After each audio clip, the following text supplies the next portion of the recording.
এই দিনটিতে মহাত্মা গান্ধী জন্মগ্রহণ করেছিলেন। আমি সীতারাম সম্পর্কে আলোচনা শুরু করতে যাওয়ার আগে মহাত্মা গান্ধীকেও এই দিনে শ্রদ্ধার সাথে স্মরণ করছি।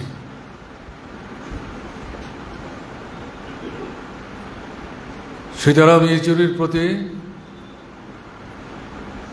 গভীর শ্রদ্ধা নিবেদন করছি, তার পরিবার পরিজনদের প্রতি সমবেদনা জ্ঞাপন করছি।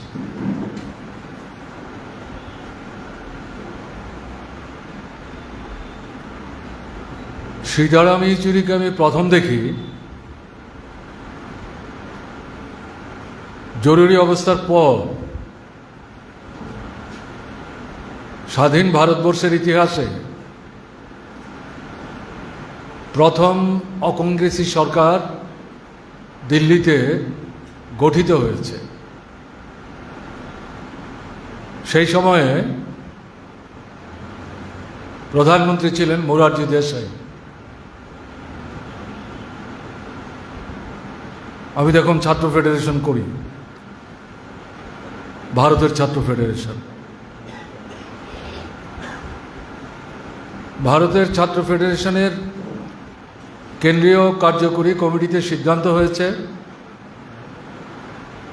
পরিবর্তিত পরিস্থিতিতে কংগ্রেস শাসনে শিক্ষা ব্যবস্থার বিরুদ্ধে যে আক্রমণ নামিয়ে আনা হয়েছিল তার প্রতিবাদে এবং তার পরিবর্তনের দাবি নিয়ে দিল্লিতে আমরা একটা জাতীয় কনভেনশন করব। কনভেনশন শেষ করার পর সেখান থেকে মিছিল করে প্রধানমন্ত্রীর বাসভবনে গিয়ে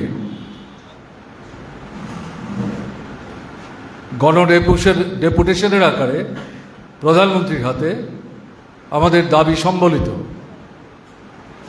স্মারকপত্র তুলে দেব। সেই কনভেনশন দিল্লিতে অনুষ্ঠিত হয়েছিল মবলঙ্কার হলে। যিনি ভারতবর্ষের সংসদের স্পিকার ছিলেন, তার নামে তার প্রতি শ্রদ্ধার নিদর্শন হিসাবে দিল্লি শহরের বুকে এই অডিটোরিয়াম, সেই অডিটোরিয়ামে শত শত ছাত্র প্রতিনিধিরা উপস্থিত। ভারতবর্ষের বিভিন্ন রাজ্য থেকে গেছেন, দিল্লি সহ। সেখানে প্রতিনিধিরা কথা বলছেন। তো এর মধ্যেই সভাপতি মণ্ডলীর পক্ষ থেকে দিল্লির পক্ষে এবং বিশেষ করে জওহরলাল নেহেরু বিশ্ববিদ্যালয়ের পক্ষে, ওখানে ছাত্র ফেডারেশন আছে, কথা বলবেন সীতারাম ইয়েচুরি। তখন সীতারাম ইয়েচুরি জওহরলাল নেহেরু বিশ্ববিদ্যালয়ের ছাত্র সংসদের সভাপতি। সেই সভাতেই প্রথম সীতারামকে আমার দেখার সুযোগ হয়েছে।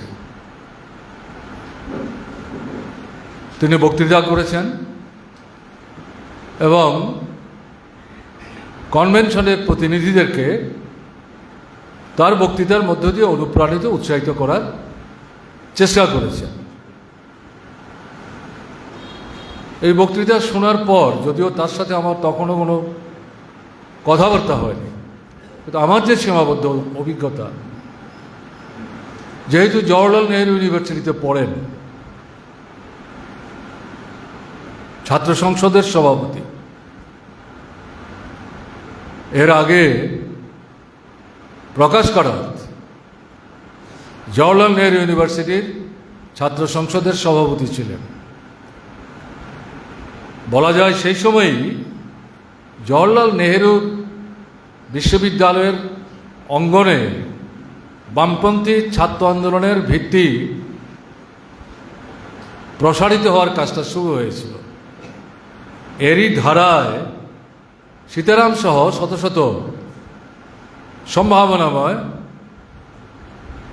ছাত্রকর্মী ভারতের ছাত্র ফেডারেশনের সাথে নিজেদেরকে যুক্ত করতে শুরু করেছেন। তো সে যাই হোক, সেই সভার আলোচনার পরিপ্রেক্ষিতে অল্প সময়ের আলোচনা আমার তখন মনে হয়েছিল যে সম্ভাবনাময় এবং ভবিষ্যৎ দিনে তাকে যদি ঠিকভাবে সহযোগিতা এবং পরিচালনা করা যায়, বড়সড় নেতা হিসাবে তিনি নিজেকে প্রতিষ্ঠা করতে পারবেন। আমার সেই সময়, এটা আমার নিজস্ব অনুভূতি, এই অনুভূতি যে আমি কারোর সাথে শেয়ার করেছিলাম ঘটনা তা না। এখানে বসেই যখন বলছিল ঘোষক দীর্ঘ সময়ের সহযোদ্ধা হিসাবে ছাত্র আন্দোলন থেকে পলিট ব্যুরো পর্যন্ত কাজ করেছেন, নিশ্চয়ই অনেক কিছু বলবেন, আমি বিস্তৃত বলবো না। এই প্রথম দিনের ঘটনা আমার মনে হয়েছে উল্লেখ করলে বোধহয় অপ্রাসঙ্গিক হবে না, এবং সেদিনের যে অনুভূতি এটা সত্য বলে প্রমাণিত হয়েছে। ভারতের ছাত্র ফেডারেশনের সভাপতি হিসাবে তিনি কাজ করেছেন 10 বছর। ভারতের ছাত্র ফেডারেশন তৈরি হয়েছে 1970 সালের ডিসেম্বরে। সেই সময় সীতারামরা ভারতের ছাত্র ফেডারেশনের সঙ্গে যুক্ত না, প্রকাশ করাতো না, তারা পড়ে এসছেন। কিন্তু পর্যায়ক্রমে তারা ছাত্র ফেডারেশনের নেতৃত্বে চলে আসেন তাদের যোগ্যতা দক্ষতার নিরিখে। সেই প্রেক্ষাপটে আমি যেটা বলছি, সীতারাম ভারতের ছাত্র ফেডারেশনের সভাপতি হওয়ার আগে যুগ্ম সম্পাদক ছিলেন। বিহারের পাটনায় ভারতের ছাত্র ফেডারেশনের সম্মেলন, সেখান থেকে সভাপতি হিসেবে প্রকাশ করাতে অব্যাহতি নেন, সাধারণ সম্পাদক হিসেবে সুভাষ চক্রবর্তী অব্যাহতি নেন, আমিও ভারতের ছাত্র ফেডারেশন থেকে অব্যাহতি নেই। সেই সম্মেলনে পশ্চিমবাংলার কমরেড সাধারণ সম্পাদক হন, কেরালার কমরেড M.A. বেবি সভাপতি হন, এবং সীতারাম ইয়েচুরি অন্যতম যুগ্ম সম্পাদক হিসেবে দায়িত্বপ্রাপ্ত হন। সেই সময় থেকে শুরু, বিশেষ করে আমি যেটা বলবো, পরবর্তী সময় যখন তিনি সভাপতি হলেন, স্বাভাবিক কারণে এই দায়িত্ব তার উপর অনেক বেশি বাড়ল। এই সংগঠনের মূল নেতৃত্বের মধ্যে সভাপতি সম্পাদক অন্যতম, আমরা সবাই জানি। তখন যেটা দপ্তরে বসে কাজের মধ্য দিয়ে সংগঠন চালাবার চেষ্টা করেননি, সারা ভারতবর্ষে ঘুরেছেন, রাজ্যে রাজ্যে গেছেন, শুধু কমিটির মিটিং করে চলে আসতেন না, থাকতেন 2 দিন 3 দিন, জেলায় যেতেন, মহকুমায় যেতেন, রাজ্যের সমস্যা বুঝবার চেষ্টা করতেন। ছাত্রদের সমস্যা, কৃষকদের সমস্যা, শ্রমজীবী অংশের মানুষের সমস্যা, উপজাতি তফসিলি অংশের মানুষের সমস্যা, রাজ্যের অর্থনৈতিক অবস্থা, প্রত্যেকটা রাজ্যেরই কতগুলি বিশেষ বৈশিষ্ট্য আছে। সব রাজ্যের বৈশিষ্ট্য একরকম ঘটনা তা না, এই উপলব্ধি সীতারামের মধ্যে ছিল, তাই এগুলো সে বুঝবার চেষ্টা করতেন। এর পরিপ্রেক্ষিতেই ছাত্র আন্দোলনের নেতৃত্বে একসাথে বসে কথা বলে সব রাজ্যের জন্য একরকম ফর্মুলা না, আন্দোলন সংগ্রাম সংগঠন অগ্রগমনের প্রশ্নে এই যে রাজ্যে রাজ্যে ঘুরে ঘুরে অভিজ্ঞতা সঞ্চয় করতেন, তার মতো অন্যান্য নেতৃত্ব করতেন, তাদের সম্মিলিত আলোচনার মধ্য দিয়ে অভিজ্ঞতার আদান প্রদান ঘটিয়ে কোন রাজ্যে কী ধরনের কর্মসূচি নিয়ে ছাত্র আন্দোলনকে সংগঠিত করে গণতান্ত্রিক আন্দোলনকে বিকশিত করার ক্ষেত্রে আমাদের ভূমিকা নিতে হবে। এই যে কাজটা, এটা কিন্তু একটা অসাধারণ কাজ, অত্যন্ত গুরুত্বপূর্ণ কাজ। আমার বলতে বাধা নেই, আমাদের বিভিন্ন সংগঠনে, সেটা কেন্দ্রেই বলুন রাজ্যেই বলুন, এই ধরনের দৃষ্টিভঙ্গি নিয়ে সারা দেশে ঘোরা, রাজ্যেরও সব মহকুমায় জেলায় ঘোরা, গ্রামে যাওয়া, এটা আমাদের নেতৃত্বের একটা বড় অংশের মধ্যেই অনুপস্থিত। কাজেই সীতারামের স্মরণ সভায় তাকে যখন শ্রদ্ধা জানাচ্ছি, তার রেখে যাওয়া যে কাজের অভিজ্ঞতা, যা দিয়ে সে তার গণতান্ত্রিক আন্দোলনের জীবন শুরু করেছিলেন, কমিউনিস্ট আন্দোলনের স্রোতধারার সাথে নিজেকে যুক্ত করার প্রক্রিয়ার সাথে যুক্ত হয়েছিলেন, সে শুরুয়াত করেছিলেন, সেই কারণে আমার মনে হয়েছে এটা বোধহয় আজকে উল্লেখ করা খুব প্রাসঙ্গিক, তাই আমি এটা উল্লেখ করলাম। আমাদের যারা, যেহেতু আমরা রাজ্যে এই স্মরণসভা করছি, খোয়াই মহকুমায় করছি, আমাদের রাজ্যের যারা বিভিন্ন গণতান্ত্রিক সংগঠনের নেতৃত্ব, এই শুধু ছাত্র ফেডারেশন বলছি না, ছাত্র, যুব, নারী, কৃষক, শ্রমিক, শিক্ষক, কেরানি, কর্মচারী, এই যে নেতৃত্ব, কি রাজ্যের নেতৃত্ব কি মহকুমার নেতৃত্ব, তাদেরকে কিন্তু চার দেওয়ালের মধ্যে নিজেকে আবদ্ধ রেখে যদি সংগঠন পরিচালনা করার চেষ্টায় এখনও নিজেকে ব্যস্ত রাখেন, তাহলে দায়িত্ব পালন করতে পারবেন না। সীতারামের জীবন থেকে এই অভিজ্ঞতা নিয়ে এই ধারা যদি, এই দুর্বলতা যদি এখনো আমাদের মধ্যে থেকে থাকে, তার থেকে নিজেদেরকে মুক্ত হতে ভূমিকা নিতে হবে, এটা আমার আবেদন। তাহলেই তার প্রতি শ্রদ্ধা জানাবার জন্য আমরা যেখানে মিলিত হয়েছি, সম্মান জানাবার জন্য মিলিত হয়েছি, এটা সার্থক হবে। সেখান থেকে সীতারাম 1975 সালে পার্টি সদস্যপদ অর্জন করেন। আমি যদি আমার কথা বলি, আমি তো 68-69 সালে সদস্যপদ অর্জন করেছি। কাজে এ দিয়ে পার্টির সিনিয়র জুনিয়র এভাবে তো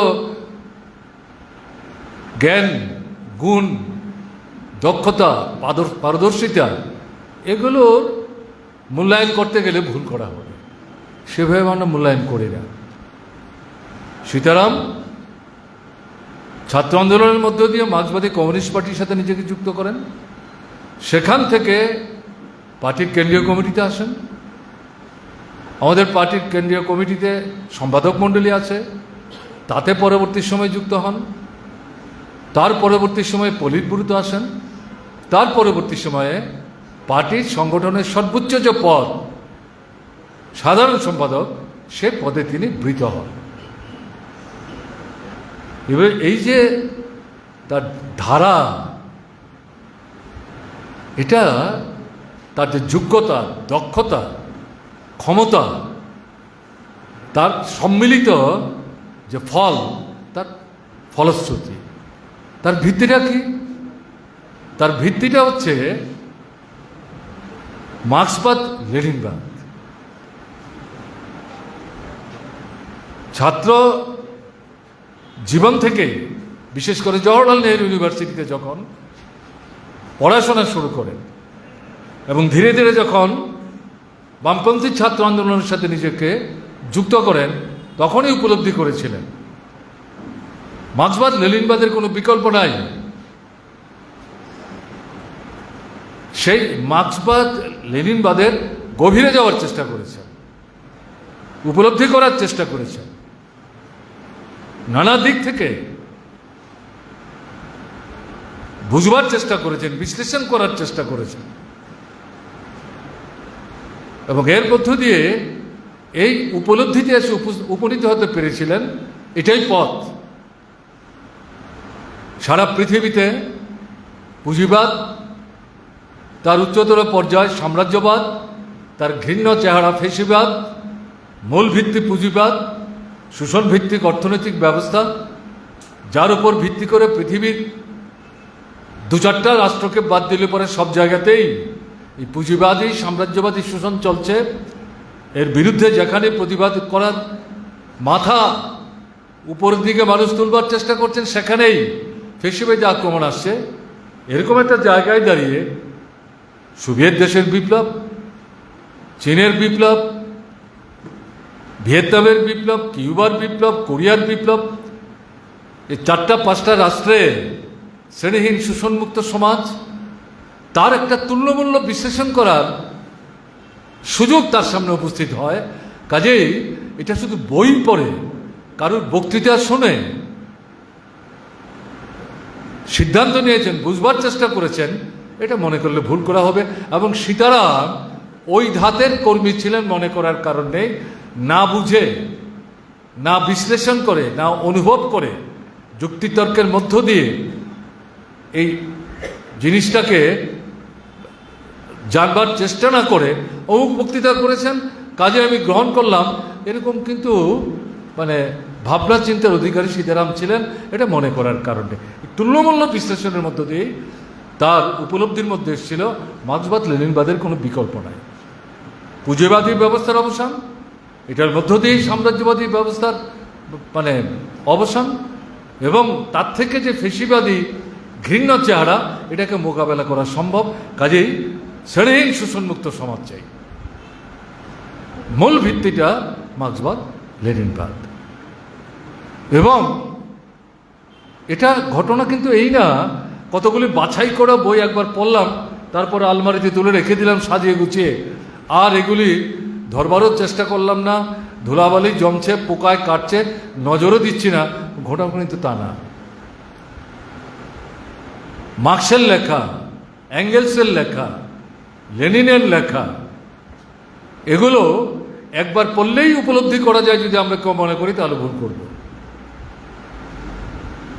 প্রতিনিয়ত আন্তর্জাতিক পরিস্থিতি যে ঘটনা প্রবাহ চলছে, তার পরিপ্রেক্ষিতে আমাদের দেশের ভিতরে যা ঘটছে, তাকে ভিত্তি করে আমাদের রাজ্যে রাজ্যে যে বিষয়গুলি ঘটে চলেছে, তাতে নানা জটিলতা তৈরি হচ্ছে, নানা নূতন নূতন প্রশ্ন সামনে আসছে।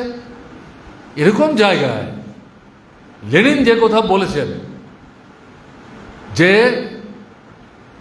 যখনকার যে পরিস্থিতি, এই পরিস্থিতিটাকে ভালো করে বুঝতে হবে। কল্পনা দিয়ে তাকে বুঝবার চেষ্টা করলে চলবে না। যা ঘটনা তার নিরিখেই, তার ভিত্তিতেই ঘটনাকে বুঝতে হবে, দেখতে হবে, বিশ্লেষণ করতে হবে। এবং বিশ্লেষণের ভিত্তিতে জনজীবনের যে সমস্যাগুলো, তার উপর যে আক্রমণ আসছে, তার থেকে জনগণকে রক্ষা করার জন্যে এই মুহূর্তে আমাদের কি করা দরকার, চিরস্থায়ী বন্দোবস্তের মতো না, এই মুহূর্তে আমাদের কি করা দরকার, এই যে পন্থাটা, এটা আমাদের বের করতে হবে।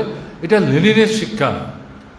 লেনিনও তো মার্ক্সকে অবলম্বন করি, এঙ্গেলসকে অবলম্বন করি লেনিন হয়েছেন। সেই লেনিন তার কর্মজীবনে সমাজতান্ত্রিক বিপ্লব সম্পাদন করা এবং পরবর্তী সময়ে পৃথিবীর বুকে প্রথম সমাজতান্ত্রিক রাষ্ট্র প্রতিষ্ঠা এবং তার নেতৃত্বে দেওয়ার ক্ষেত্রে বিশেষ অভিজ্ঞতার কথা বারবার উল্লেখ করার চেষ্টা করেছেন। সীতারাম ইয়েচুরিও এই দৃষ্টিভঙ্গি নিয়ে মার্ক্সবাদী লেনিনবাদী শিক্ষাকে ভিত্তি করে এই পরিস্থিতিকে মূল্যায়ন বিশ্লেষণ করার মধ্য দিয়ে তাৎক্ষণিক পরিস্থিতিতে প্রয়োজনীয় যে কর্মসূচি, সেই কর্মসূচি নেওয়ার চেষ্টা করতেন। এবং এই ক্ষেত্রে বারবারই মার্ক্সের লেখা, এঙ্গেলসের লেখা, লেনিনের লেখা বারবারই পড়তে হয়েছে। আমার তো মনে হয় এইমস হাসপাতালে ভর্তি হওয়ার একদিন পর্যন্ত সম্ভবত সীতারাম মার্কস লেনিন এঙ্গেলসের এই বইপত্র নাড়াচাড়া করার চেষ্টা করে গেছেন। না হলে তো সীতারাম সীতারাম হতে পারতেন না। মূল ভিত্তি হচ্ছে এটা। এটা কি? এটা হচ্ছে নদীর এপার ওপার যখন আমরা হই, নদীর যদি নৌকা চালান, বাড়িতে তো নৌকা নিয়ে যাওয়া যায় না। সারাদিন নৌকা চালিয়ে রোজগারপত্র যা করলেন, রাত্রেবেলা 8টার পরে বাড়িতে ফিরবেন। এখন নদীর পার থেকে বাড়ি 2 মাইল দূরে,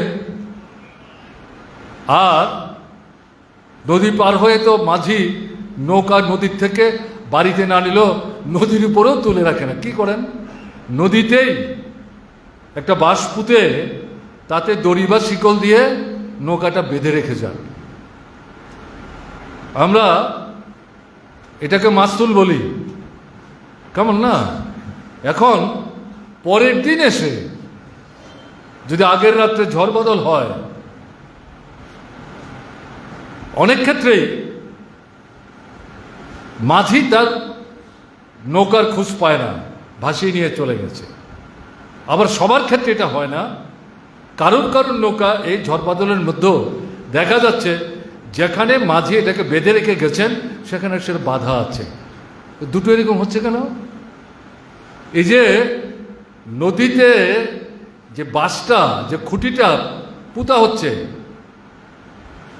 এটা যদি শক্তপুক্ত না হয়, গভীরে যদি এটাকে না পুঁতা হয় এবং ভালো একটা দড়ি দিয়ে এটাকে যদি বাঁধা বা শিকল দিয়ে বাঁধা না হয়, তাহলে নৌকা নিয়ে চলে যাবে। যে মাঝির ভাবনার মধ্যে এটা নাই, যেমন তেমন করে বেঁধে চলে গেলাম, পরদিন ঘুম থেকে উঠে দেখবেন আগের ছোট খাটো অল্প বিস্তর ঝড় বাদল বৃষ্টিতে নৌকা নাই, মাথায় হাত। কিন্তু আরেকজনের নৌকা ঠিক আছে, তাকে যখন জিজ্ঞেস করছেন তোমারটা থাকলো আমারটা নাই কেন, তখন এই দুজনের অভিজ্ঞতার বিনিময় ঘটিয়ে দেখা যাচ্ছে তার যে মাস্তুল আর তার যে মাস্তুল দুটোর মধ্যে রাত্র দিন ফারাক। মার্ক্সবাদ লেনিনবাদ হচ্ছে এরকম। উল্টো পাল্টা হওয়ার সম্ভাবনা কম, বিপদগামী হওয়ার সম্ভাবনা কম, বিভ্রান্ত হওয়ার সম্ভাবনা কম। যদি গভীরে নিবিষ্ট মাস্তুলের মতো মার্ক্সবাদ লেনিনবাদের উপর গভীর অভিনিবেশ নিয়ে আমরা শিক্ষা অর্জন করতে পারি। সীতারাম ইয়েচুরির জীবন থেকে এটা কিন্তু আমাদের একটা গুরুত্বপূর্ণ শিক্ষা। আমরা যারা মার্ক্সবাদী কমিউনিস্ট পার্টি করি, এটা বিরাট অংশের পার্টির সদস্য। পার্টি যখন ছোট ছিল, 1964 সালে তৈরি হয়েছে। আমাদের ত্রিপুরার অভিজ্ঞতা বলবো, প্রথম যখন বামফ্রন্ট সরকার তৈরি হয় 5000-এর নিচে পার্টি মেম্বার, অধিকাংশ উপজাতি অংশের মানুষ, তফসিলি অংশের মধ্যে তখনও পার্টি শক্তিশালী না। ওবিসি শব্দ তো পরে আমরা শুনেছি, শিখেছি, জেনেছি। পার্টির মূল ভিত্তি ছিল উপজাতি অংশের মানুষ, এবং এই ভিত্তিটা অবিভক্ত খোয়াই মহকুমাকে ভিত্তি করে তৈরি হয়েছে। ডান দিকে কমলপুর, বাদিকে সদর, অবিভক্ত সদর। আমি সেই ইতিহাসে যাচ্ছি না। ছোট্ট পার্টি, সেই পার্টিটাকে ভিত্তি করে পরবর্তী সময় পার্টিটা বড় থেকে বড় হয়েছে। সেই সময়ও ছোট্ট পার্টি, লেখাপড়া কম জানা লোক, ছাত্র যুব আন্দোলন তখনও তেমনভাবে বিকশিত হয়নি। আমরা তো তখন পার্টিতে আসিনি। আমি তো 68-69 সালে পার্টির সদস্যপদ পেয়েছি। সেই সময়ে মার্ক্সবাদী লেনিনবাদী বই পুস্তক এখানে কম আসত। তো পার্টির যারা নেতৃত্ব, নৃপেন চক্রবর্তী বলুন, দশরথ দেব বলুন, বীরেন দত্ত বলুন,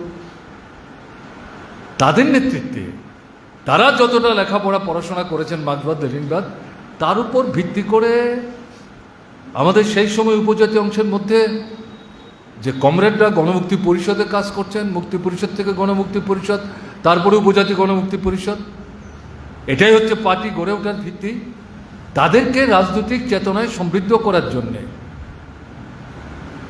হাতে কলমে পুস্তক তুলে দিতে না পারল, মূল যে মার্ক্সবাদ লেনিনবাদের নির্যাস, সেটা ত্রিপুরার পরিস্থিতির প্রেক্ষাপটে তুলে ধরবার চেষ্টা করেছেন এবং তাদের চেতনাকে সমৃদ্ধ করেছেন। পরবর্তী সময় যখন বই পুস্তক আসতে শুরু করলো, পার্টি তাদের মধ্যে নিয়ে যাওয়ার চেষ্টা করেছেন। সেই সময়ে ত্রিপুরার পার্টির জীবনের অভিজ্ঞতা তো যে মার্ক্সবাদ লেনিনবাদকে বিকশিত করার জন্য পার্টির অভ্যন্তরে যে শিক্ষা ব্যবস্থা, পরবর্তী সময় যে বই পুস্তক প্রসারিত করা, পার্টির সাপ্তাহিক পত্রিকা তখন কত হাজার দেড় দুয়েক চলে। নৃপেন চক্রবর্তী যখন গ্রামে মিটিং করতে যান, তিনি পত্রিকার গ্রাহক সংগ্রহ করেন। দশরথ দেব যখন গ্রামে মিটিং করতে যান, পত্রিকার গ্রাহক সংগঠন সংগ্রহ করেন। বীরেন দত্ত যখন শ্রমিকদের মধ্যে কাজ করতে যান, তাদের কাছ থেকেও গ্রাহক সংগ্রহ করেন। এভাবে পত্রিকা চলতো। এই পত্রিকাটাকে মার্ক্সবাদ লেনিনবাদের শিক্ষার অন্যতম সেই জায়গায় তাদের মধ্যে এই চেতনার ভিত্তিটাকে সুদৃঢ় করার ক্ষেত্রে এটা গুরুত্বপূর্ণ আগ্রহ লক্ষ্য করে গেছে। তো আজকে তো এটা নেই। সর্বভারতীয় ক্ষেত্রে আমাদের ত্রিপুরা রাজ্যের তো অভিজ্ঞতা তাই। দেশের কথাই তো আমরা পড়ি না ঠিক মতো। পার্টি মেম্বার কত আমাদের? 44 থেকে 45,000। দেশের কথা গ্রাহক কত? 6 থেকে 6,500। গঠনতন্ত্রে লেখা আছে পার্টির সদস্য হতে গেলে 4-5টা কাজের মধ্যে অন্যতম হচ্ছে পার্টির পত্রপত্রিকা পড়তে হবে, পার্টির যে পুস্তকাদি নিজেরও পড়তে হবে, এগুলো জনপ্রিয় করতে হবে। সেই পত্রিকাই তো আমরা গ্রাহক না। ঘটনা কি এই, আমাদের 44-45,000 পার্টি মেম্বারের মধ্যে মাত্র 6 থেকে 6,500 পার্টি মেম্বার, তাদের ছাড়া বাকিদের পত্রিকা কিনবার ক্ষমতা নাই। ঘটনা মোটেই তা না। ঘটনা কিন্তু মোটেই তা না। এটা হচ্ছে আমাদের রাজনৈতিক চেতনার দুর্বলতা। নিজের যে রাজনৈতিক চেতনার ভিত্তি, তাকে সুদৃঢ় করা, সংহত করা, পরিব্যাপ্ত করা, তার জন্য নিজের যে জ্ঞানের যে ভাণ্ডার তাকে সমৃদ্ধ করা, তার জন্য প্রতিনিয়ত মার্ক্সবাদ লেনিনবাদের মোটা বই, ছোট বই, চটি বই, পত্রিকা এবং সঙ্গে সঙ্গে গণসংগ্রাম, শ্রেণী সংগ্রামে অংশগ্রহণ করা। শুধু পত্রিকা পড়লাম, আলমারি সাজালাম, বই পড়লাম, মিছিল মিটিংয়ের দিকে নজরই থাকলো না, মানুষের সাথে কোনো যোগাযোগ থাকলো না, তাহলে হবে না। দুটোর যে সম্পৃক্ত করা, এটা করতে না পারলে তো হবে না। সীতারাম হয়েছেন এই প্রক্রিয়া অনুসরণ করার মধ্য দিয়ে। আমরা তো শুধু তাকে এখানে ফুলমালা দিয়ে শ্রদ্ধা জানাবার জন্য আসেনি, তার জীবন থেকে তো শিক্ষা নেবার জন্য এখানে মিলিত হয়েছে। বলে এই কারণেই কথাগুলো আমি বলছি, যা দেখেছি একটুও কিন্তু অতিরঞ্জন করে বলবার চেষ্টা করছি, ঘটনা তা না। এবং তার যে মানে জ্ঞানের যে সমৃদ্ধ ভাণ্ডার, তার প্রতিফলন ঘটতে দেখা গেছে তার লিখিত নানা গ্রন্থের মধ্য দিয়ে। এখানে দেখা গেছে তার স্মরণে যে প্রস্তাব এখানে পাঠ করেছেন আমাদের সম্পাদক মণ্ডলীর সদস্য, রাজ্য কমিটির সদস্য, আপনাদের বিধায়ক, তাতে উল্লেখ করেছেন, দুটো বইয়ের নাম উল্লেখ করেছেন। এই দুটো বই হচ্ছে এই মুহূর্তে ভারতবর্ষের রাজনৈতিক পরিস্থিতিতে অত্যন্ত প্রাসঙ্গিক। মূল মতাদর্শগত সংগ্রাম কার বিরুদ্ধে? পুঁজিবাদ, সাম্রাজ্যবাদ, ফেসিবাদ। এটা বিশ্বব্যাপী। আমাদের দেশে এই লড়াইটা আমরা যখন করছি, তখন আমরা দেখছি আপনার আরএসএস ফেসিবাদী ধারণার অনুসারী, তাদের নিয়ন্ত্রণে বিজেপি যে সরকারটা ভারতবর্ষে চালাচ্ছে, তারা তথাকথিত হিন্দু রাষ্ট্রের নাম বলে আমাদের গোটা দেশটাকে উলটপালট করে দেওয়ার চেষ্টা করছে। এই পরিস্থিতিতে মার্ক্সবাদী লেনিনবাদী দৃষ্টিতেই পুঁজিবাদ, সাম্রাজ্যবাদ, ফেসিবাদের বিরুদ্ধে লড়াইয়ের পাশাপাশি এখানে বর্তমান শাসকরা শোষকদের স্বার্থে রাষ্ট্র ক্ষমতাকে কুক্ষিগত করে নূতন যে পরিমণ্ডল তৈরি করছে হিন্দু রাষ্ট্র প্রতিষ্ঠা করার নামে, এটাকে যদি মতাদর্শের অবস্থান থেকে লড়াই করা না যায়, প্রতিরোধ করা না যায়, জনগণ থেকে বিচ্ছিন্ন করা না যায়, কুণ্ঠাচ্ছা করা না যায়, তাহলে কী করে আমরা পুঁজিবাদের বিরুদ্ধে, সাম্রাজ্যবাদের বিরুদ্ধে এবং আপনার ফেসিবাদের বিরুদ্ধে লড়াইয়ে সাফল্য অর্জন করব? তারই প্রেক্ষাপটে ভারতবর্ষের বর্তমান পরিস্থিতি তার গুরুত্ব। এই জায়গাতে সীতারাম নানা বইয়ের মধ্যে যে বইগুলি লিখেছেন তার মধ্যে অন্যতম দুটো আজকের দিনে খুব প্রাসঙ্গিক, তার জন্য এটা উল্লেখ করা হয়েছে। যদি মনে করেন সীতারাম শুধুমাত্র তাহলে এই দুটো বই লিখেছে, তাহলে ভুল করবেন। তাহলে এই কথাটা কেন বলছি? মার্ক্সবাদী লেনিনবাদী শিক্ষায় শিক্ষিত হওয়ার প্রেক্ষাপটে তার যে চেতনা, তার থেকে তিনি বুঝেছিলেন নানা সময়ে আমাদের সমাজ জীবনে আমাদের শ্রেণী শত্রুরা মতাদর্শের ক্ষেত্রে মার্ক্সবাদ লেনিনবাদকে যখন মোকাবেলা করতে পারছে না, এরা ভিন্নতর দৃষ্টিভঙ্গি নিয়ে বিকৃত ভাবনা মানুষের মধ্যে ছড়িয়ে দিয়ে গণ আন্দোলন, শ্রেণী আন্দোলন, কমিউনিস্ট আন্দোলনকে বিপদগামী করার চেষ্টা করে। এটাকেও সমধিক গুরুত্ব দিয়ে লড়াই করতে হবে। তো ভিত্তিটা কি? ভিত্তিটা হচ্ছে সীতারাম ইয়েচুরির মার্ক্সবাদ লেনিনবাদের শিক্ষা, সেই শিক্ষা থেকে তার যে উদ্ভূত চেতনা। তাই আমি এই কথাটা বলছি বারবার। কেন? বিশেষ করে আমাদের এই মুহূর্তে গণ আন্দোলন, শ্রেণী আন্দোলন এবং পার্টি, তাতে যে নূতন নূতন ছেলেরা মেয়েরা আসছে। শুধু নূতন কেন, আমরা পুরনোরাই তো পড়াশোনা করছি না। কাজে নূতন পুরানো নির্বিশেষে সীতারামের জীবন থেকে মৌলিক গুরুত্বপূর্ণ শিক্ষা হচ্ছে মার্ক্সবাদ লেনিনবাদের উপর আস্থা সৃষ্টি করতে গেলে পর যার কোনো বিকল্প নাই, যাকে ভিত্তি করে হয়, যেটা সীতারাম অনুসরণ করার চেষ্টা করতেন, এর প্রেক্ষাপটেই এটা বাস্তবের মাটিতে প্রয়োগ করে লক্ষ্যে প্রচার সংগ্রামকে আমাদের এগিয়ে নিয়ে যেতে হবে। তার জন্য যেটা আমি বিশেষ করে আবেদন করব, এই স্মরণ সভায় আমাদের কিন্তু এই শপথটা গ্রহণ করতে হবে। কাল অবধি যাই আমরা করে থাকি না কেন, শুধু বাড়িতে আলমারি সাজাবার জন্য না, নিজের যে চেতনার যে ভাণ্ডার, রাজনৈতিক চেতনা, শ্রেণী চেতনা, একে সমৃদ্ধ করার জন্যে আমরা তো ছোট ছোট বই দিয়েই শুরু করেছি। আমি যদি নিজেকে নিজে প্রশ্ন করি আমি কত মোটা মোটা বই পড়েছি, তাহলে তো হিসেব করে খুব বেশি বইয়ের সংখ্যা বলতেও পারবো না। কাজে এই কারণে আপনাদের কাছে অনুরোধ থাকবে, আমাদের সীতারাম ইয়েচুরি সাংসদ হয়েছিল রাজ্যসভায়, 12 বছর কাজ করছেন, 2টা টার্ম। অবাক কংগ্রেস বলুন, বিজেপি বলুন, অন্যান্য রাজনৈতিক দল বলুন, প্রাদেশিক দল বলুন, কিন্তু একটা সময়ের ব্যবধানে রাজ্যসভার সদস্যরা বুঝতে পারলেন, নতুন পুরনো, যে সীতারাম যখন কোনো বিষয়ের উপর কথা বলবেন, সংকীর্ণতায় ভোগে না, আন্তর্জাতিক পরিস্থিতির প্রেক্ষাপটে দেশীয় অবস্থার নিরিখে যে বিষয়টা নিয়ে আমরা রাজ্যসভায় আলোচনা করছি, এটা রাষ্ট্রপতির ভাষণই হোক, এটা বাজেট যে সরকার লোকসভায় উপস্থিত করে রাজ্যসভায় পাঠিয়েছে তার উপর ভিত্তি করে ভাষণই হোক, অথবা অন্যান্য গুরুত্বপূর্ণ জাতীয় বিষয়ের উপর ভাষণই হোক, সীতারাম ইয়েচুরি একটা সার্বিক দৃষ্টিভঙ্গি নিয়ে গঠনমূলক ভাবনায় জারিত হয়ে দেশের কি করে ভালো হয়, অধিকাংশ মানুষের স্বার্থ কী করে রক্ষা করা যায়, মানুষের ক্ষতি যারা করছেন তাদেরকে কী করে কোণঠাসা করা যায়, দ্বিতীয় হচ্ছে মার্ক্সবাদ লেনিনবাদকে প্রয়োগ করে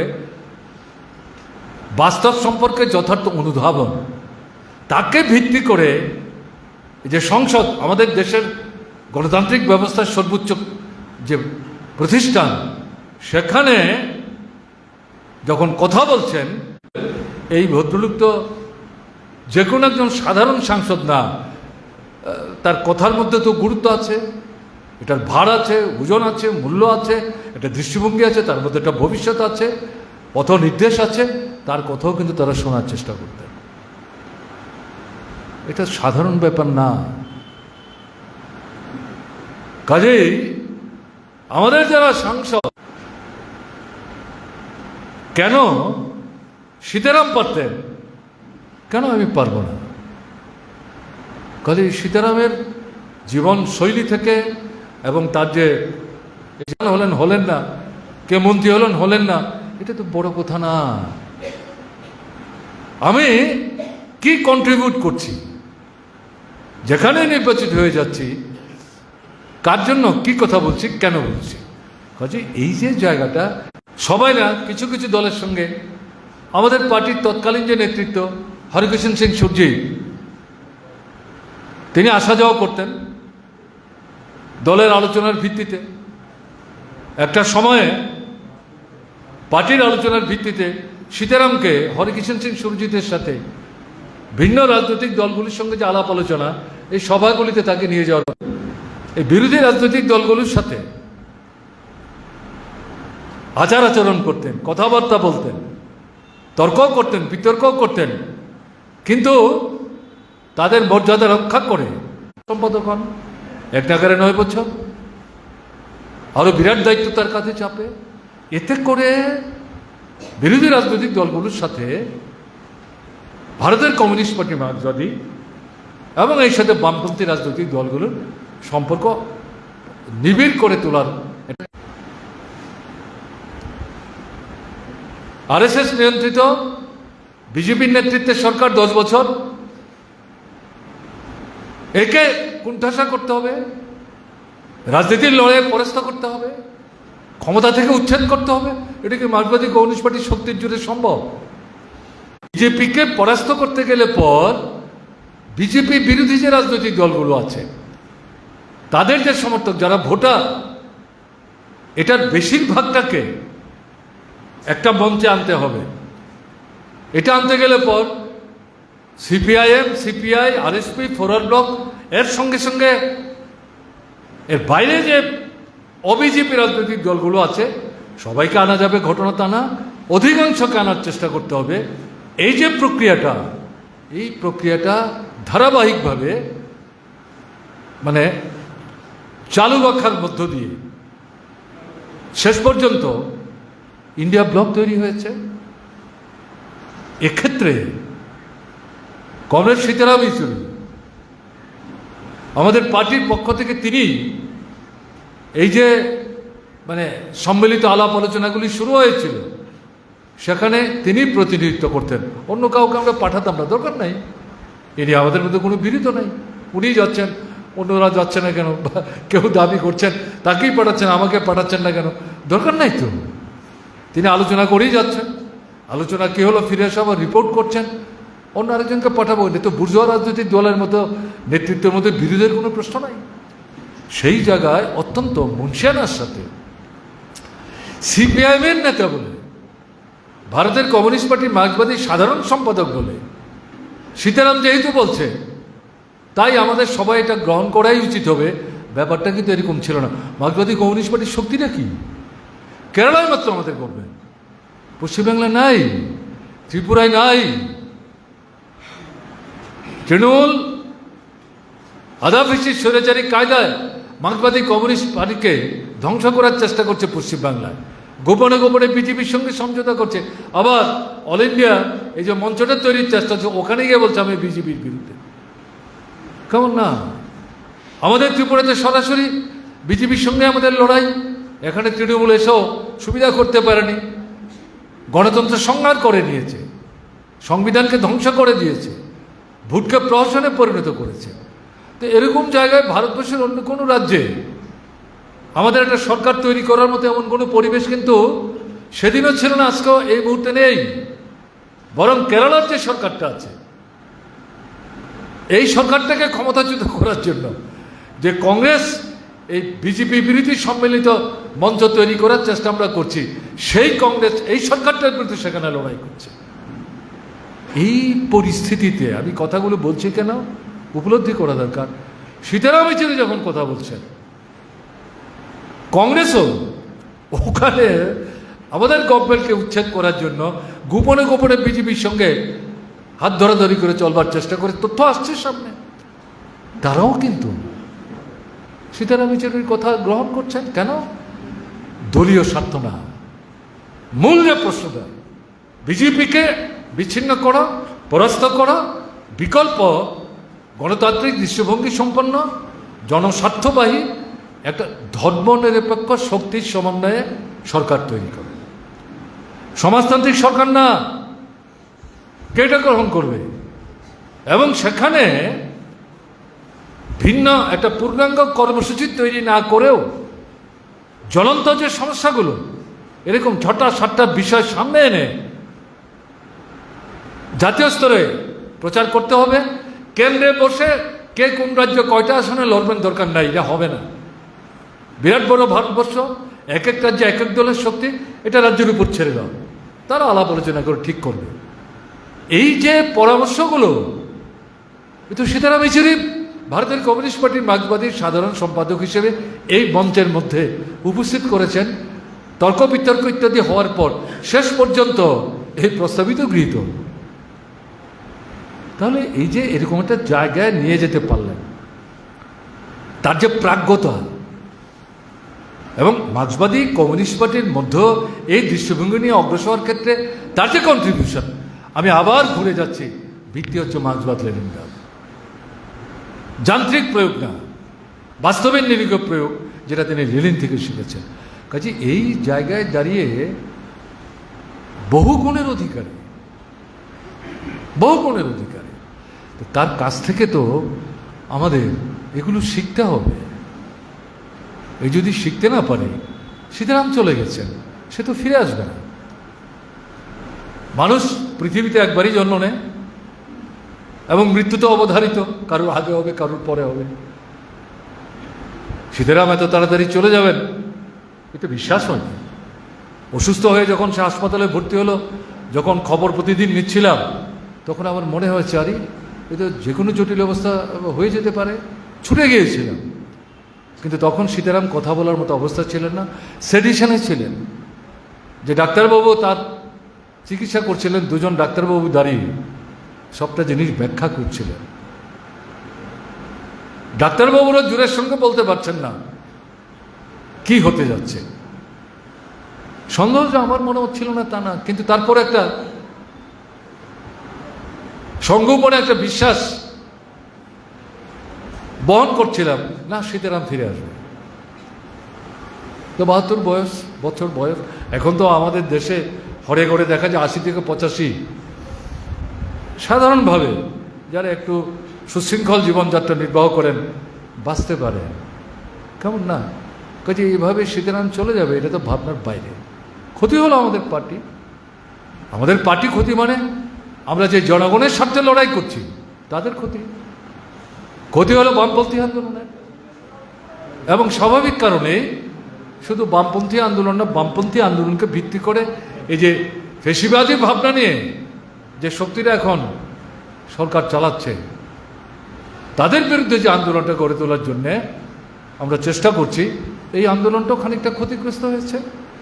ওই যারা কথা কমরেড রঘুর বলবার চেষ্টা করেছেন, গত 28 তারিখ দিল্লিতে আমাদের পার্টির ডাকে সীতারামের প্রতি শ্রদ্ধা জানাবার জন্য স্মরণ সভা হয়েছিল। আমি জানি না এর আগে আমাদের পার্টি কোনো নেতার মানে প্রয়াণের পর বিরাট বিভিন্ন দলের নেতৃত্বের উপস্থিতিতে এভাবে স্মরণ সভা সংগঠিত। তাদের প্রয়াণের পর তাদের পক্ষ উদ্যোগ নিয়ে বিভিন্ন রাজনৈতিক দলের এই বিরাট সংখ্যক নেতৃত্বকে সমাবেত করে এরকম সভা তারা সংগঠিত করতে পেরেছেন কিনা, এটা ঘটনা। 1964 সালে আমাদের পার্টি তৈরি হয়েছে, মাঝখানে একাধিক পার্টির সাধারণ সম্পাদকদের আমরা দেখেছি। পি সুন্দরের প্রথম সম্পাদক, EMS নাব্যদ্বিবাদ দ্বিতীয় সম্পাদক, হরিকৃষ্ণ শেখ সুরজিৎ তৃতীয় সম্পাদক, তারা প্রয়াত হয়েছেন। কিন্তু সম্পাদকের দায়িত্ব থেকে অব্যাহতি নেওয়ার পর কাজে যুক্ত ছিলেন, তার পরবর্তী সময়ে তারা প্রয়াত হয়েছে। তাদেরও বর্তমানে আমাদের প্রকাশ করা হরিকৃষ্ণ সিং সুরজিতের হাত থেকে সম্পাদকের দায়িত্ব নেন।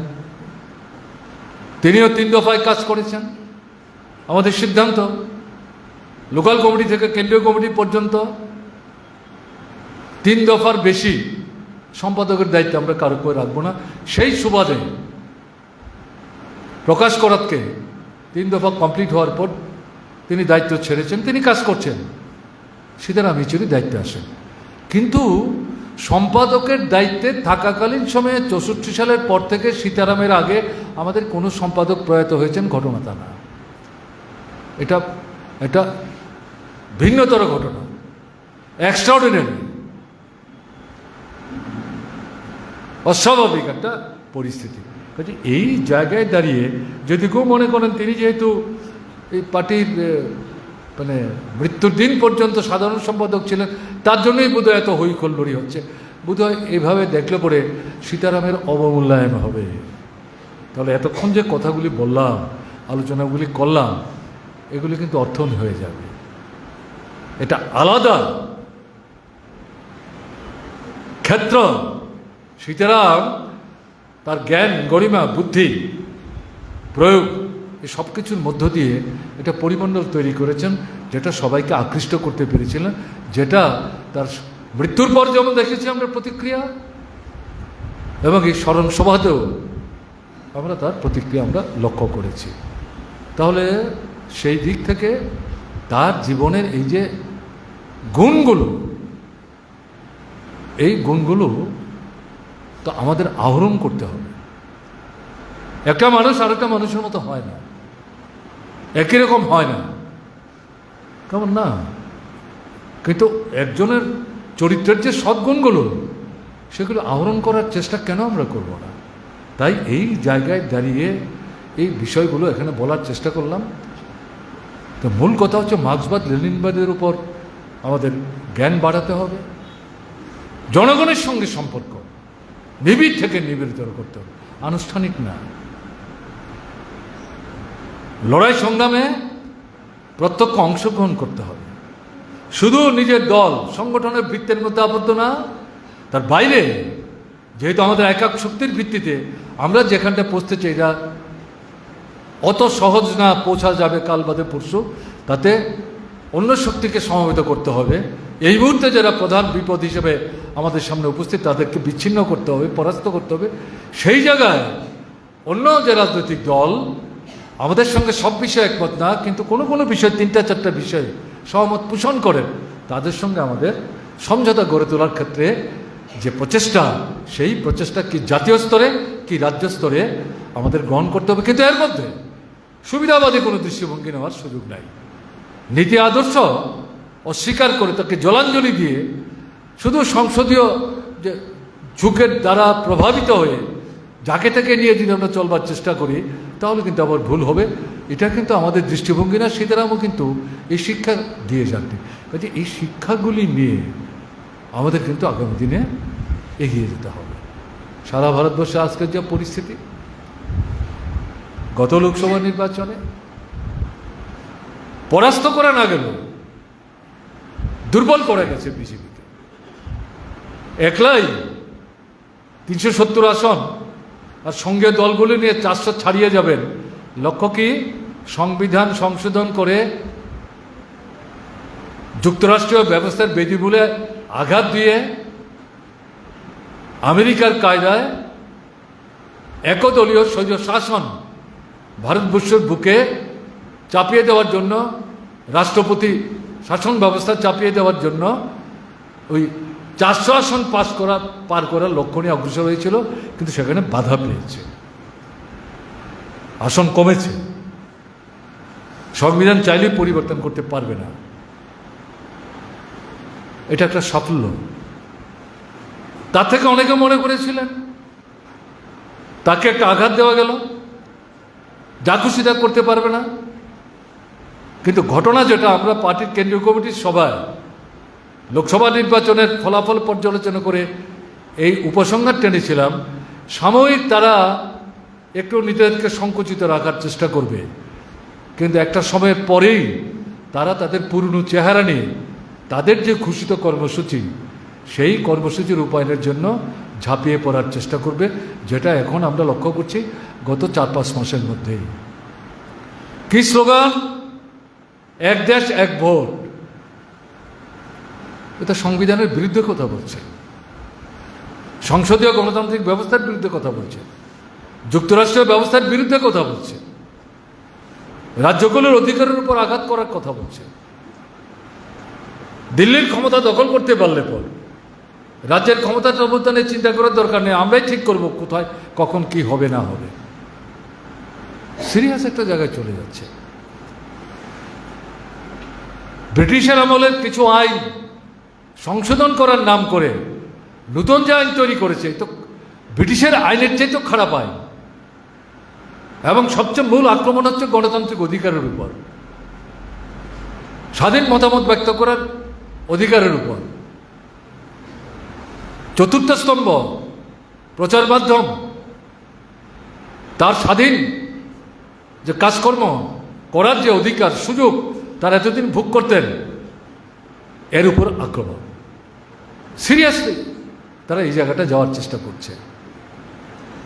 অর্থনীতির ক্ষেত্রে সারা পৃথিবীতে খনিজ তেলের দাম কমছে, ভারতবর্ষ কমছে না। সেই দাম আছে এবং তাকে বাড়াবার চেষ্টা করছে। তার প্রতিফল আমাদের দৈনন্দিন বাজারের জিনিসপত্রের উপর ঘটছে। গরিব মধ্যবিত্ত মেহনতি মানুষ, তাদের পকেট কাটা যাচ্ছে। ভ্রুক্ষেপই নেই, ভ্রুক্ষেপই নেই। আমাদের পার্শ্ববর্তী পাকিস্তান, বাংলাদেশ, নেপাল, শ্রীলঙ্কা, সেখানেও তেলের দাম ভারতবর্ষের চেয়ে কম, কিন্তু ভারত সরকার তো এগুলো গুরুত্ব দেওয়ার চেষ্টা করছেন না, জিনিসপত্রের দরদাম কমাবার তো চেষ্টা করছেন না। এমনকি এই যে আপনার আমাদের যে রেশনিং ব্যবস্থা, এটাকে শক্তিশালী করার পরিবর্তে এটাকে ধ্বংস করার দিকে ধীরে ধীরে তারা পদক্ষেপ নেওয়ার চেষ্টা করছেন। সিরিয়াস একটা জায়গায় তারা দেশকে দিয়ে যাওয়ার চেষ্টা করছে। এবং যেটা লক্ষ্য করা যাচ্ছে, হিন্দুত্বের স্লোগানকে মাথায় রেখে, হিন্দুত্বের স্লোগান এই মুহূর্তে সামনে না এনো, যাদের বিরুদ্ধে আক্রমণ তারা প্রথম থেকে সংগঠিত করছিল, মুসলিমদের বিরুদ্ধে, সংখ্যালঘুদের বিরুদ্ধে। আরএসএসের তো মূল স্লোগান কি? তাদের তিনটা হচ্ছে প্রধান শত্রু: মুসলমান, খ্রিস্টান আর কমিউনিস্ট। এটা হচ্ছে তাদের প্রধান শত্রু। এর বিরুদ্ধেই সীতারামার যে লেখা হিন্দুত্ব মানেটা কি, ধর্ম এবং ধর্মনিরপেক্ষতার মধ্যে ফারাকটা কি, এই দুটো বই পড়লে কিন্তু এটা পাবেন। এটাই বলবার চেষ্টা করেছে, কাউন্টার করার চেষ্টা করেছে। এখন দেখা যাচ্ছে নির্বাচনের ফল প্রকাশিত হওয়ার পর তারা ভীষণ ক্ষুব্ধ, প্রকাশ করতে পারছে না।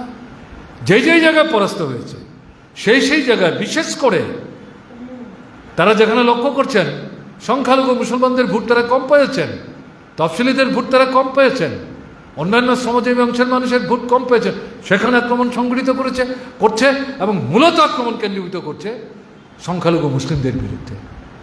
কোথায় যাচ্ছে? কিসের পরিবর্তন? তারা আবার আসন কমা সত্ত্বেও, যদিও এখন এটা বিজেপি সরকার না, এনডিএ সরকার, বিজেপি প্রধান শক্তি, সবাইকে নিয়ে চলতে হচ্ছে। কতদিন এটা এভাবে থাকবে না আমরা কেউ জানি না। এই জায়গাটা তারা যাওয়ার চেষ্টা করছে। ফলে সীতারামের উপস্থিতিতে এই কিছুদিন আগে আমরা কেন্দ্রীয় কমিটির সভা করে এসেছি, গতকাল ফিরে এসেছি, তার আগের যে কেন্দ্রীয় কমিটির সভা, যে মূল্যায়ন ভোটের ফলাফলের পর্যালোচনা, এই মূল বিষয়টা উপস্থিত করে বলা হয়েছিল বিজেপির বিরুদ্ধে, আরএসএসের বিরুদ্ধে, ধর্মান্ধ দৃষ্টিভঙ্গির বিরুদ্ধে, অর্থনীতির প্রশ্নে, বেকার সমস্যা সুরাহার প্রশ্নে, সংখ্যালঘুদের নিরাপত্তার প্রশ্নে, মহিলাদের বিরুদ্ধে যে আক্রমণ তাকে প্রতিহত করার প্রশ্নে আমাদের আন্দোলন তীব্র থেকে তীব্রতর করতে হবে, ব্যাপকতর করতে হবে। এবং আমাদের ফল তো খারাপ হয়েছে লোকসভা নির্বাচনে, এ তো হতাশ হলে চলবে না। মানুষ আমাদের কেন ভোট দিল না, কোথায় আমাদের দুর্বলতা, প্রত্যেকটা রাজ্যে গভীরে গিয়ে বিশ্লেষণ করে বের করতে হবে, কারণ অনুসন্ধান করতে হবে। কারণ যদি আমরা চিহ্নিত করতে পারি, সেখান থেকে বেরিয়ে আসবার জন্য বিকল্প পথ কী হবে সেটা ঠিক করে আমাদের অগ্রসর হতে হবে। পার্টির নিজস্ব শক্তি, ইন্ডিপেন্ডেন্ট স্ট্রেংথ, এককভাবে ভারতের কমিউনিস্ট পার্টি মার্ক্সবাদী শক্তি এটাকে বাড়াবার দিকে আমাদের নজর সবচেয়ে বেশি দিতে হবে, লড়াই বাদ দিয়ে না। এটা খালি জবতবের মতো খালি একটা প্রস্তাব পাশ করলাম আর প্রত্যেক মিটিংয়ে ঘোরা মিটিংয়ে 4 দলের মধ্যে থেকে বললাম পার্টির নিজস্ব শক্তি বাড়াতে হবে, কী করা হবে? মানুষের মধ্যে যেতে হবে, মানুষকে লড়াইয়ের ময়দানে আনতে হবে। জ্বলন্ত সমস্যা মানুষ যেভাবে স্লোগান দিলে পরে উজ্জীবিত হবে, অনুপ্রাণিত হবে, সেইভাবে স্লোগান নির্ধারণ করতে হবে। নেতৃত্ব থেকে আরম্ভ করে সংগঠন নিচের তলে যারা আছেন সেই মানুষের সাথে হাতে হাত ধরে কাঁধে কাঁধ ধরে লড়াইয়ের ময়দানে যেতে হবে। এটাই হচ্ছে আমাদের গত পরশু পর্যন্ত যে সেন্ট্রাল কমিটি মিটিং, তার আগের সেন্ট্রাল কমিটির মিটিংয়ের নির্দেশ। সেই সবাই কিন্তু সিদ্ধারামও উপস্থিত ছিলেন। কাজেই পরিবর্তিত পরিস্থিতিতে ভোট শেষ হয়েছে, আবার কবে লোকসভা নির্বাচন আসবে সেটা পরের প্রশ্ন। কিন্তু এই লড়াই আমাদের কিন্তু এখানে ব্যাপক থেকে ব্যাপকতর করতে হবে। এই যে মূল যে বিষয়গুলো আমাদের সামনে এসছে, কাশ্মীরের নির্বাচন, হরিয়ানার নির্বাচন, তারপর মহারাষ্ট্রের নির্বাচন আসছে, তারপর ঝাড়খণ্ডের নির্বাচন আসছে, এরপর আবার দিল্লির নির্বাচন আসবে। এখন পর্যন্ত যে নির্বাচনগুলি হচ্ছে, আমরা যে বিষয়গুলি বলছি এই বিষয়গুলি কিন্তু বিভিন্ন রাজনৈতিক দল সেখানে তুলবার চেষ্টা করছে। আমাদের শক্তি কাশ্মীরে কি?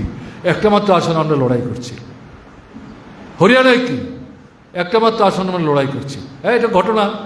কাশ্মীরে কংগ্রেস, এনসিপি, তার সাথে আমরা সিপিআইএম আছি, আমাদেরকে একটা আসন, আমাদের যিনি ওখানকার সেন্ট্রাল কমিটির মেম্বার, পার্টির নেতা ইউসুফ তারিগামি পপুলার এবং প্রথম থেকে কারেক্ট স্ট্যান্ড নিচ্ছেন, ফলে জনগণের মধ্যে তার গ্রহণযোগ্যতা আছে। কংগ্রেস এনসিপিও বাধ্য হয়েছে এই আসনটি তাকে ছাড়তে, খুব আনন্দের সঙ্গে ছেড়েছে মনে করলে ভুল করবেন। তাকে হারাবার জন্য প্রতিক্রিয়ার শক্তি, ভোট ভাগ করার জন্য নানা গুজ তার মধ্যে দাঁড় করিয়েছে। কঠিন লড়াই, কিন্তু তারপর আমরা আশাবাদী, দেখা যাক কী হয়। হরিয়ানাতে যে কৃষক আন্দোলন, আমাদের পার্টির যে ভূমিকা, পাঞ্জাব, উত্তরপ্রদেশ, হরিয়ানা নিয়ে দিল্লিকে 1 বছর ঘেরাও করে রাখলো। পার্টি দুর্বল হলেও কৃষকদেরকে সংগঠিত করার ক্ষেত্রে পার্টি সেখানে গুরুত্বপূর্ণ ভূমিকা নিয়েছে।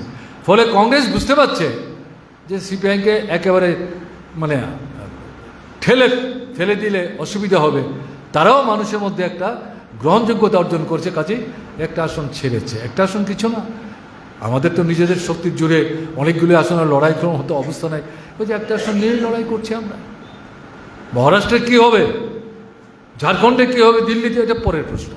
কাজেই কিন্তু যে ইস্যুগুলো আমি বলছি, এই ইস্যুগুলো আমরা যেটা তুলেছি, এই ইস্যুগুলি কিন্তু আলোচনাতে আসছে। লড়াই চলবে, এর কোনো বিকল্প নাই। আমাদের রাজ্যের অবস্থা কি? আমাদের রাজ্য তো গণতন্ত্রই ধ্বংস করে ফেলেছে। 18-র পর থেকে আর কোনো নির্বাচনই হচ্ছে না। পঞ্চায়েত হোক, নগর হোক, এডিসি হোক, লোকসভা হোক এবং বিধানসভা হোক, বিধানসভার উপনির্বাচন হোক, ভোটই দিতে পারছে না মানুষ ঠিক মতো। এটা পরিষ্কার। আমাদের এখানে সম্মুখ সমরে আমরা এখানে গণতন্ত্র পুনরুদ্ধারের সংগ্রাম, গণতন্ত্র পুনরুদ্ধারের সংগ্রাম আর বিজেপিকে পরাস্ত করার সংগ্রাম এক এবং অভিন্ন। কাজে তার অর্থ অন্য সব কিছু ছেড়ে দিয়ে গণতন্ত্র গণতন্ত্র গণতন্ত্র গণতন্ত্র পুনরুদ্ধার যদি এই স্লোগানের মধ্যে আটকে রাখি, সব মানুষকে আপনি সঙ্গে নিতে পারবেন না। তো তাহলে কি করতে হবে আমাদের? রাজ্যের অর্থনৈতিক অবস্থা কি? জিনিসের দাম বাড়ছে, সারা দেশে বাড়ছে। কেন্দ্রীয় সরকার দাম কমানোর কোনো ব্যবস্থা নিচ্ছে না। আমি পেট্রোল ডিজেলের কথা বললাম, ত্রিপুরা সরকার কিছু বলছে, কালোবাজারি বন্ধ করছে, বেআইনি মজুতদারি বন্ধ করছে, রেশনে আরও 12টা-13টা জিনিস দিচ্ছে, নিয়মিত যে 2টা-3টা জিনিস দিচ্ছে তাও ঠিক মতো সবাই পাচ্ছে না। রেশনিং ব্যবস্থাই ভেঙে পড়ছে। গ্রামের ভেতরে সীমান্তবর্তী এলাকায় রেশনের দোকান উঠে চলে আসছে মূল বাজারে, প্রতিবাদ করার কেউ নাই। কাজে এই যে পরিস্থিতিতে এর বিরুদ্ধে যদি আমরা লড়াই না করি, শুধু গণতন্ত্র গণতন্ত্র গণতন্ত্র, সঠিক, এই লড়াইটা করার জন্য গণতন্ত্র চাই। কাজে গণতন্ত্রের স্লোগানের মধ্যে আটকে থাকলাম, এই জ্বলন্ত দৈনন্দিন জীবন সমস্যা নিয়ে চুপ থাকলে মানুষগুলো আর বলছেনটা কি? বুঝলাম তো গণতন্ত্র ঠিক আছে, এখন তো আয় নাই, রোজগার নাই, খাওয়া নাই, পাতি নাই, অনাহারে দিন কাটাচ্ছে। কিছু বলুন তো। ফলে এই জায়গাটা হচ্ছে মার্ক্সবাদের বাস্তবতা। হয়তো আমাদের রাজ্যে একদিকে গণতন্ত্র পুনরুদ্ধারের সংগ্রাম চলবে, এরা যা ফেসিবাদী কাজে আক্রমণ করছে তার প্রতিবাদ হবে, আইন শৃঙ্খলাকে ধ্বংস করে দিয়েছে তার বিরুদ্ধে আমরা কথা বলবো, বাবনদের ইজ্জত বিভৎসভাবে সেখানে লুণ্ঠিত হচ্ছে তার বিরুদ্ধে আমরা কথা বলবো। কিন্তু অর্থনীতির দিক থেকে এই যে বিষয়, এই বিষয় কিন্তু আমাদের লড়াইটা আগামী দিনে ব্যাপকতর করতে হবে। এটা বন্যা হয়ে গেল, গত 42 বছরে ত্রিপুরাতে এত বড় বন্যা হয়নি। 17 থেকে 18 লক্ষ লোক এই বন্যায় বিধ্বস্ত হয়েছে। কালকে মুখ্যমন্ত্রী বলেছেন 39 জন এই বন্যায় প্রাণ হারিয়েছেন। সামনের দিনে হয়তো আর কিছু সংখ্যা পাওয়া যাবে, মাটির তলা থেকে হয়তো দেহ উদ্ধার হবে। গতকালকে পর্যন্ত মুখ্যমন্ত্রীর তথ্য আমি আপনাদের বলছি, দেশের কথায় ছাপিয়েছে 39 জন এই বন্যায় জীবনহানি হয়েছে। কয়েক হাজার পরিবার এখনো প্রায় জোর জবরদস্তি করে আশ্রয় শিবিরে থাকছেন, যাদেরকে গলা ধাক্কা দিয়ে এই সরকারটা অমানবিক পদ্ধতিতে বের করে দেওয়ার চেষ্টা করছে। ঘর নাই, বের করে দিলে গাছের তলায় আশ্রয় নিতে হবে, শিশু কোলে নিয়ে। এদের ঘর তৈরি করে দেওয়ার প্রশ্নে এই সরকারের কোনো উদ্যোগ নাই, রোজগারের কোনো ব্যবস্থা নাই, রেগা বন্ধ। এই পূজার আগে কিছু এখানে সেখানে দিচ্ছে, কিন্তু তাতেও মজুরি আপনারা ঠিক সময় পাবেন কিনা জানি না। উন্নয়নমূলক দপ্তরের কোনো কাজ নাই। মুখ্যমন্ত্রী ঘোষণা করেছেন 564 কোটি টাকার একটা প্যাকেজ, অথচ তিনিই বলছেন, বিধানসভায় বলেছেন 15,000 কোটি টাকার বেশি ক্ষতি হয়েছে। তো 15,000 কোটি টাকার বেশি যদি ক্ষতি হয় এক মাস আগের হিসেবে, আপনি এখনও 564 কোটি বলছেন। তাতে গিয়ে দেখা যাচ্ছে এখানে বন্যা নিয়ন্ত্রণের জন্য কেন্দ্রীয় সরকারের কাছ থেকে এখন পর্যন্ত 1 পয়সাও পাওয়া যায়নি। কেন্দ্রও বিজেপি সরকার, রাজ্যও বিজেপি সরকার।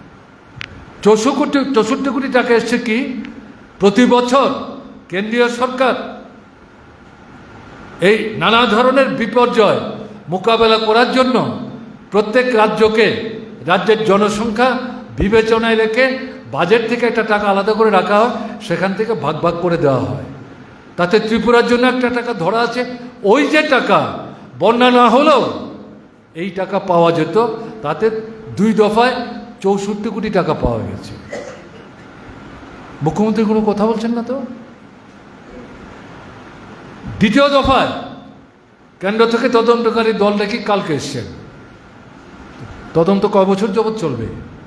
ঘর কবে তৈরি হবে? ফসলের মাঠ যেখানে বালুতে ভর্তি, এটা কি করে পরিষ্কার হবে? রাস্তা ভাঙা কি করে ঠিক হবে?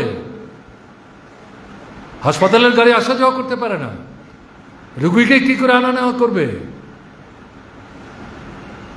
পুকুরের মাছ, জলাশয়ের মাছ সমস্ত ভেসে গেছে। গরু, ছাগল, ভেড়া, হাঁস, মুরগি হাজার হাজার ভেসে গেছে। পরিবারগুলো কি করে ঘুরে দাঁড়াবে? কোনো চিন্তা নাই। বারবার এগুলো আমরা বলছি। অমানবিক ভূমিকা নিয়ে যে কয়েক হাজার পরিবার এখনো বাধ্য হচ্ছেন শিবিরে থাকতে, এখান থেকে ঘাট ধাক্কা দিয়ে বের করে দেওয়ার চেষ্টা করছে। এটার যদি বিরোধিতা আমরা না করি, কিসের মার্ক্সবাদী কমিউনিস্ট পার্টি আমরা? এটা তো আমরা বুঝতে হবে। বেকার সমস্যা আমি দেখলাম আমাদের যুব বন্ধুরা তারা একটা নতুন কর্মসূচি নিয়েছেন। মুখ্যমন্ত্রীর দৃষ্টি আকর্ষণ করার জন্য তারা পোস্ট কার্ডে করে চিঠি দিচ্ছেন কবে আমাদের চাকরি হবে। আমরা যে ইন্টারভিউ দিলাম তার ফল কেন বেরোচ্ছে না? ইন্টারভিউ দিলাম, ফল বেরিয়েছে, আমাদের অ্যাপয়েন্টমেন্ট লেটার দেওয়া হচ্ছে না কেন? ঠিক আছে, এই পরিস্থিতিতে নানা মিছিল, মিটিং, সভা সমাবেশ, ডেপুটেশন দেওয়ার পর তারা এই ধরনের আরেকটা কর্মসূচি নিয়েছেন। আমি তাদের অভিনন্দন জানাচ্ছি। কোথায় কাজ? দেশেই তো কাজ নাই।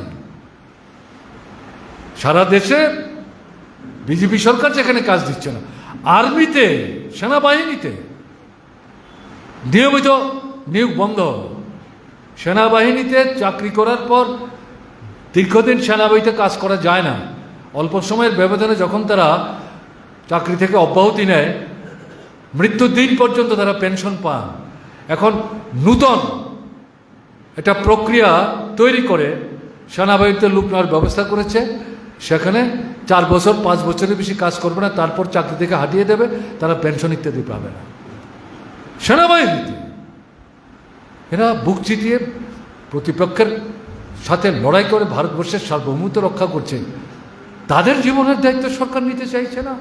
আমার ত্রিপুরার বেকার ছেলে মেয়ের চাকরি হোক, এর মধ্যে দেখা যাচ্ছে ঘুষ খেয়ে বাইরের রাজ্যের ছেলেকে সার্টিফিকেট দিয়ে তাকে ইন্টারভিউ দিতে দিচ্ছে। 2, 4, 5, 10টা যে চাকরি হচ্ছে তার মধ্যে তারা চাকরি পেয়ে যাচ্ছে। এরা RSS বিজেপির লোক, হয় পশ্চিমবাংলা থেকে আসছে, না হয় উড়িষ্যা থেকে আসছে, না হয় বিহার থেকে আসছে। কি ব্যাপার? তাহলে এই জায়গায় এই লড়াইটা শুধু যুবকরা করবে? কালকে দেখলাম যুবতীরা মিছিল করেছে, তাতেও বিশ্ব নারীদের উপর নির্যাতনের প্রতিবাদে কথা বলেছে। ঠিক আছে, তাহলে এই বেকার সমস্যা সমাধানের জন্য শুধু যুবকরা আন্দোলন করবে?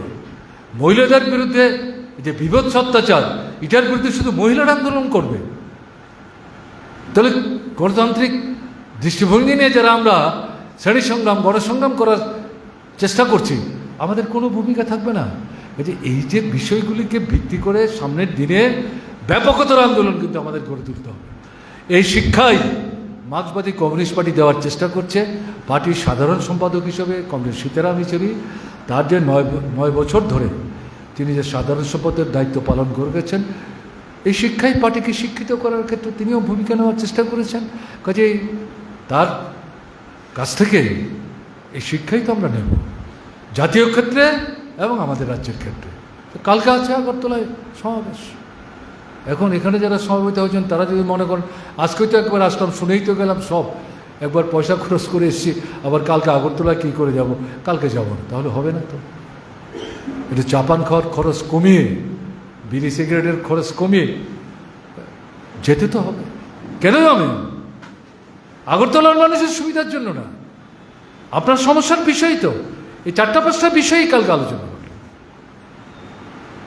পার্টির কেন্দ্রীয় কমিটিও। 4-5টা বিষয়ের সামনে নিয়ে 15ই অক্টোবর থেকে 15ই নভেম্বর সারা দেশে আন্দোলনের ডাক দিয়েছে।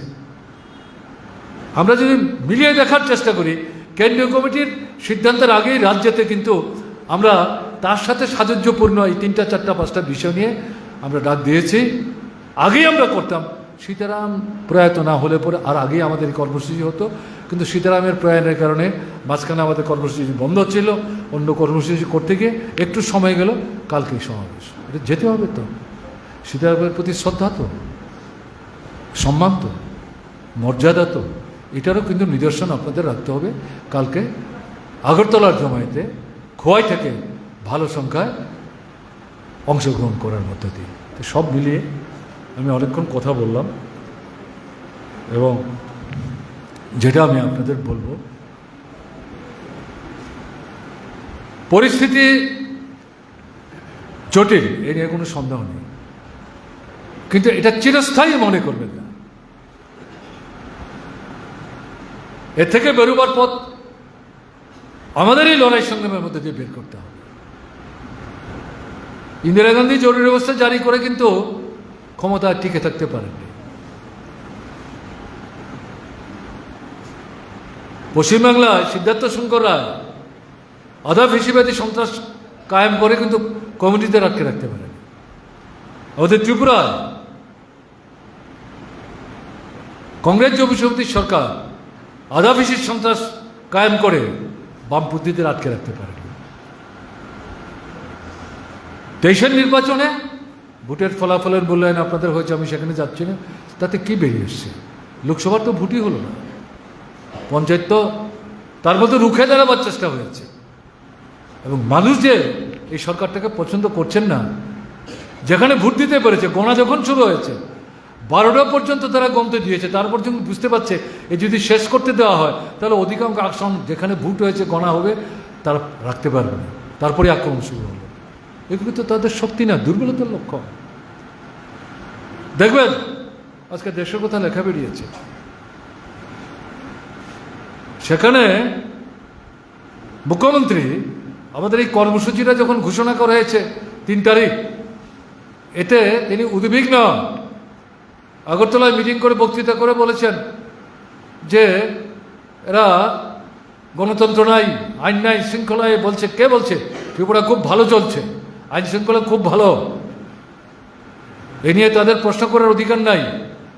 তাদের সময় কি হচ্ছে সে পুরনো ঘটনা আমরা নাড়া দেব, এগুলো নূতন করে বিচার করব। আমরা তো বলেছি সাহসের সঙ্গে করুন না, আপত্তির তো কোনো কারণ নাই, নিয়ম মেনে করবেন, দেখবেন তথ্য কি বেরোয়। আপনার মুখে বরং চুনকালি লাগবে। এবং তিনি কি বলছেন, এদের সঙ্গে তো লোক নাই, এই 2-10 লোক নিয়ে আগরতলায় যখন তখন মিছিল মিটিং করে ওখান থেকে গলা চেঁচিয়ে চিৎকার করে কথাবার্তা বলে, লোক কোথায়? লোকই যদি না থাকবে তাহলে মানুষকে ভোটে অংশগ্রহণ করতে দিচ্ছেন না কেন? রিগিং করছেন কেন? মুখ্যমন্ত্রী আপনাকে কেন বারবার রিগিং করে মুখ্যমন্ত্রীর পদ রক্ষা করতে হচ্ছে?